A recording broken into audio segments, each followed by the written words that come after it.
This is the year of the AI election, and the stakes couldn't be higher than they are in the US. AI tech is really at a point where it's actually hard to know real from fake. The book that I got excited about reading through, it's called This Can't Be Happening in McDonald Hall. It's called How the Prime Minister Stole Freedom. All the concern basically is about the misuse of AI, specifically for disinformation. We've already seen examples in elections in India, Indonesia, Argentina, and other places.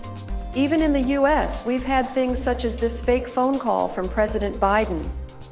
It's important that you save your vote for the November election. We'll need your help in electing Democrats up and down the ticket. It's going to win the White House in 2024. Who do you think will win the White House in 2032? Which type of AI? Transformers or the fusion? So clearly, the deepfake threat is credible and something needs to be done. But where do things stand right now? Henry Ida is an authority on AI and deepfakes, and he believes the danger is very real. At the moment, we've seen some troubling signs of deepfakes being used, particularly deepfake voice audio of politicians being used. But it's still not entirely clear whether these deepfakes are realistic or persuasive enough to actually change voters' opinions and change the way that they vote. It's still not entirely clear, but we have got a picture from other forms of disinformation, whether that's text-based information, fake articles, whether that's kind of coordinated inauthentic activity on social media. We've got some signs that this stuff can have an impact. The seriousness of the problem is not lost on voters. Recent polls show a majority of American adults are convinced that AI tools will increase disinformation leading up to the election. And experts fear the biggest casualty overall could be public trust in the media. I think we will almost certainly see some deepfake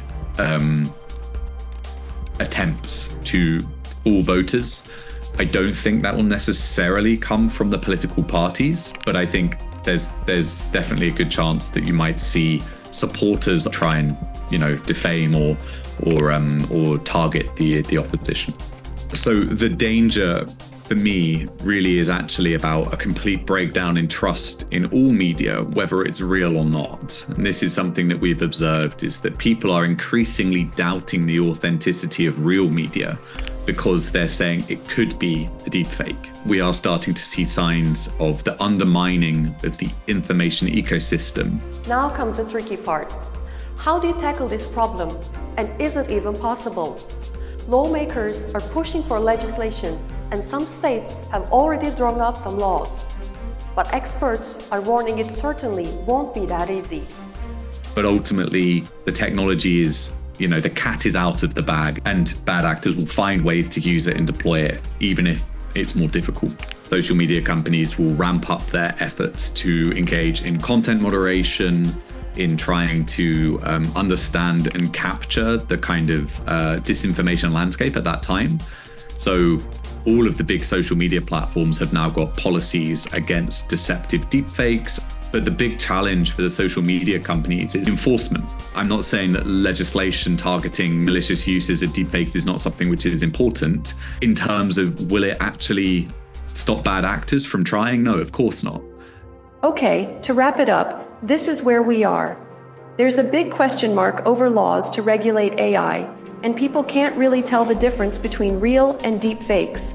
Like, could you spot the real me in this video?